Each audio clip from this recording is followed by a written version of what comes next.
അനിയന്ത്രിതമായ വിലക്കയറ്റത്തിലും അനധികൃത കാറ്ററിംഗ് സ്ഥാപനങ്ങളുടെ കടന്നുവരവിലും പ്രതിഷേധിച്ച് all Kerala caterers association secretariat പടിക്കൽ പ്രതിഷേധ സമരം നടത്തി.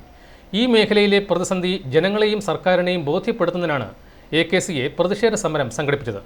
സമരം പ്രതിപക്ഷ നേതാവ് VD സതീശൻ ഉദ്ഘാടനം ചെയ്തു.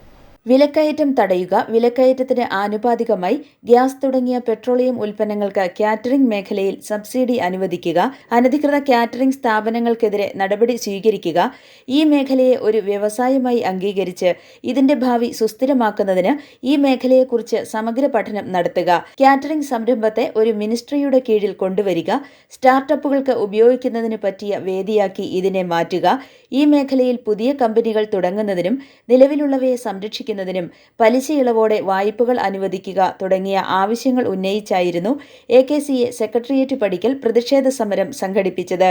പ്രതിഷേധ സമരത്തിന് മുന്നോടിയായി ആയിരങ്ങൾ പങ്കെടുത്ത പ്രതിഷേധ പ്രകടനം സെക്രട്ടേറിയറ്റ് കവാടത്തിന് മുന്നിലേക്ക് നടന്നു.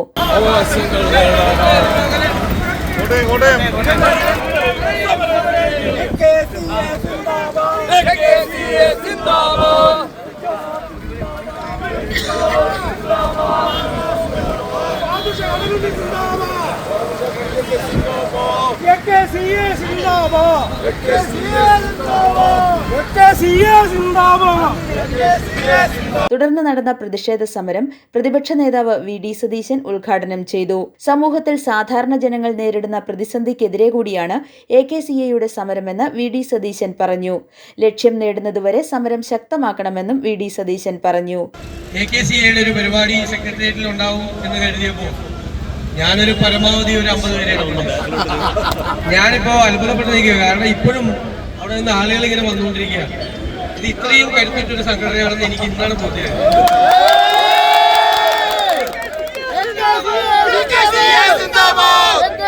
ഇന്നത് നടത്തിക്കൊണ്ടുപോകാൻ പറ്റാത്തതിന്റെ ഏറ്റവും പ്രധാനപ്പെട്ട കാരണം കേരളത്തിലെ രൂക്ഷമായ വിലക്കയറ്റമാണ്.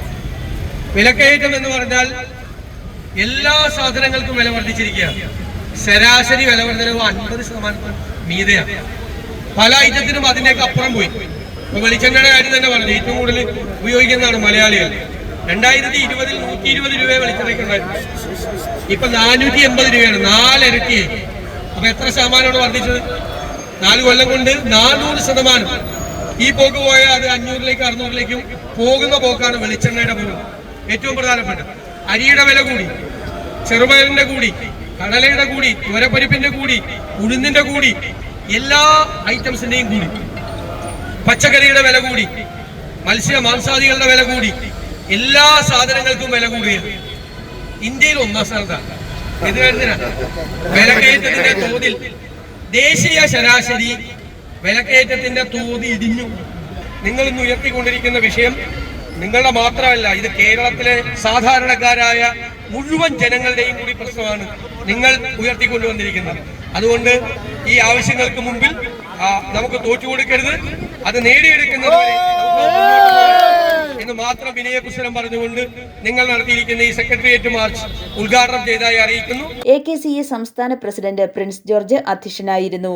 ഇന്ന് ഈ സമരം കഴിഞ്ഞ് നിങ്ങൾ തിരിച്ച് മടങ്ങി നിങ്ങളുടെ കിച്ചണിലേക്കും വീട്ടിലേക്കും പോകുമ്പോൾ ഇപ്പോൾ നാം അനുഭവിക്കുന്ന ഈ പ്രയാസങ്ങൾ, ഇതിന്റെ എല്ലാ ദാരുണങ്ങളും നമ്മുടെ മേൽ അടിച്ചേൽപ്പിക്കുന്ന ഈ സർക്കാരുകളും ഈ വിലക്കയറ്റത്തിനുമെതിരെ നാം സമരം ചെയ്യുമ്പോൾ നമുക്ക് ലഭിക്കേണ്ട ആനുകൂല്യങ്ങൾ ലഭിച്ചേ മതിയാവൂ എന്ന് ഈ തിരുവനന്തപുരം പട്ടണത്തിൽ നാം പ്രഖ്യാപിച്ചിരിക്കുകയാണ്. ഈ സെക്രട്ടേറിയറ്റിന് മുമ്പിൽ നമ്മൾ പ്രതിജ്ഞ എടുത്ത് പ്രഖ്യാപിക്കുകയാണ്, ഈ സമരത്തിൽ നിന്ന് നമ്മൾ പിന്നോട്ടില്ല. അഡ്വക്കേറ്റ് മോൻസ് ജോസഫ് MLA ആശംസാ പ്രസംഗം നടത്തി. നമ്മുടെ സംസ്ഥാനത്ത് ഇന്ന് കേറ്ററിംഗ് മേഖല നേരിടുന്ന പ്രതിസന്ധികൾ ചൂണ്ടിക്കാണിച്ചുകൊണ്ടാണ് നിങ്ങൾ ഈ സമരത്തിലേക്ക് വന്നിട്ടുള്ളത്. ഞാനിപ്പോൾ വരുന്ന വഴിയിൽ കേറ്റേഴ്സ് അസോസിയേഷൻ വെച്ചിരിക്കുന്ന ബോർഡ് കണ്ടു. വിലക്കയറ്റത്തിന്റെ വ്യത്യാസം എന്തുമാത്രമാണ് എന്ന് ആ ബോർഡ് നോക്കിയാൽ മനസ്സിലാവും. ബോർഡ് നോക്കണ്ട, നിത്യജീവിതത്തിൽ നമ്മൾ അനുഭവിച്ചുകൊണ്ടിരിക്കുകയാണ്. അപ്പൊ അതുകൊണ്ട് ഇത്രമാത്രം വിലക്കയറ്റം ഉണ്ടായ ഒരു കാലഘട്ടം ഉണ്ടായിട്ടില്ല. വിലക്കയറ്റം ഉണ്ടാകുമ്പോൾ ഒന്നുകിൽ ഗവൺമെന്റ് സബ്സിഡിയായി സാധനങ്ങൾ കൊടുത്ത് മനുഷ്യരെ സഹായിക്കണം. അതിനാണ് നമ്മൾ ഭക്ഷ്യ സിവിൽ സപ്ലൈസ് മേഖല, പൊതുവിതരണ മേഖല. ഇന്ന് പൊതുവിതരണ മേഖല തകർന്ന് തരിപ്പണമായി. സംസ്ഥാന രക്ഷാധികാരി ബാദുഷ കടലുണ്ടി മുഖ്യപ്രഭാഷണം നടത്തി. വിലക്കയറ്റം ഒരു ആഗോള പ്രതിഭാസമൊക്കെയാണ്. എന്താണ് വിലക്കയറ്റം? ആ വിലക്കയറ്റം എങ്ങനെയാണ് നമ്മളെ ബാധിക്കുന്നത് എന്ന് വലിയ ശാസ്ത്രബോധമൊന്നും നമുക്ക് വേണ്ട. നമ്മുടെ അടുക്കളയിൽ നിന്ന്, നമ്മുടെ കിച്ചണിൽ നിന്ന് നമുക്ക് വളരെ ലളിതമായി മനസ്സിലാക്കാൻ കഴിയുന്ന കാര്യമാണ്. നമ്മളെയെല്ലാം ഈ വിലക്കയറ്റം എങ്ങനെയാണ് പിടികൂടിയിട്ടുള്ളത് എന്നത്. എത്രയെത്ര കാറ്ററേഴ്സ് ഈ അടച്ചുപൂട്ടിക്കൊണ്ട് ഈ മേഖലയിൽ നിന്ന് വഴിമാറിപ്പോവുകയാണ്. പിടിച്ചു നിൽക്കാൻ കഴിയാത്ത അവസ്ഥയിലേക്ക് നമ്മുടെ മേഖല മാറുകയാണ്. സംസ്ഥാന രക്ഷാധികാരി ഏലിയ സക്കറിയ ആശംസാ പ്രസംഗം നടത്തി. കുറെ ആളുകൾ 3500 ആളുകൾ AKCയുടെ പ്രവർത്തകർ തിരുവനന്തപുരത്ത് വന്നു, ധർണ നടത്തി, തിരിച്ചുപോയി. അത്രേ ഉള്ളൂ എന്ന് ബന്ധപ്പെട്ട അധികാരികൾ കാണുന്നുണ്ടെങ്കിൽ വളരെ വ്യക്തമായി പറയാൻ ആഗ്രഹിക്കുക. കേരളം അനധികൃത ഭാവിയിൽ ഒരു ഭക്ഷ്യബന്ധിന് ഞങ്ങൾ ആഹ്വാനം ചെയ്താൽ കേരളത്തിലെ ഭക്ഷ്യവിതരണ രംഗം നിശ്ചലമാകും എന്നുള്ള കാര്യത്തിന് സംശയമില്ല. പക്ഷെ അതിനൊരു തുടക്കം വേണ്ടേ? ആ തുടക്കം എന്ന് പറയുന്നത് നമ്മുടെ കാര്യങ്ങൾ നടക്കുന്നില്ലെങ്കിൽ, സമയബന്ധിതമായി നമ്മളെ പരിഗണിക്കുന്നില്ലെങ്കിൽ, നമ്മളെ ചർച്ചയ്ക്ക് വിളിക്കുന്നില്ലെങ്കിൽ, ഇതാദ്യം ഈ ബന്ദ് പ്രഖ്യാപിക്കാൻ പോകുന്നത് ഇവിടുത്തെ രാഷ്ട്രീയ നേതാക്കന്മാരുടെ വീടുകളിൽ നടക്കുന്ന പരിപാടികൾക്കാണ്. സംസ്ഥാന രക്ഷാധികാരി VK വർഗീസ് ആശംസകൾ അർപ്പിച്ചു. നമ്മൾ കരുതൽ എന്ന സംഗതി തുടങ്ങിയതിനു ശേഷം 13 പേരാണ് മരിച്ചത്. അതിൽ 3-4 പേര് ആത്മഹത്യ ചെയ്താൽ മറക്കരുത്. കടക്കണിയിലായതുകൊണ്ട് ആത്മഹത്യ ചെയ്തു. അത്തരത്തിലുള്ള ഒരു സംഭവം നമ്മൾ ഉണ്ടാകാതിരിക്കാൻ നമ്മൾ വില അറിയാതെ ചാർജ് കുറച്ച് പറഞ്ഞ് നമ്മൾ കടക്കടയിലേക്ക് വീഴരുത് എന്നൊരു കാര്യം. രണ്ടാമത്തെ കാര്യം പറയാനുള്ളത് അനധികൃത കേസസിനെ സംബന്ധിച്ച്. അനധികൃത കേസസ് എന്ന് പറയുമ്പോൾ നിയമനിർമ്മാണ സമിതിയുടെ മുമ്പിലാണ് നമ്മൾ നിൽക്കുന്നത്. നിയമം നിർമ്മിക്കുന്നവരെ അത് ഇംപ്ലിമെന്റ് ചെയ്യാനായിട്ട്, പ്രാവർത്തികമാക്കാനായിട്ട് തയ്യാറാകണമെന്ന് ഓർപ്പിക്കാനാണ് ഇതിന്റെ മുമ്പിൽ നമ്മൾ പ്രഖ്യാപിച്ചത്. സംസ്ഥാന വൈസ് പ്രസിഡന്റ് രാധാകൃഷ്ണൻ ആശംസകൾ നേർന്ന് സംസാരിച്ചു.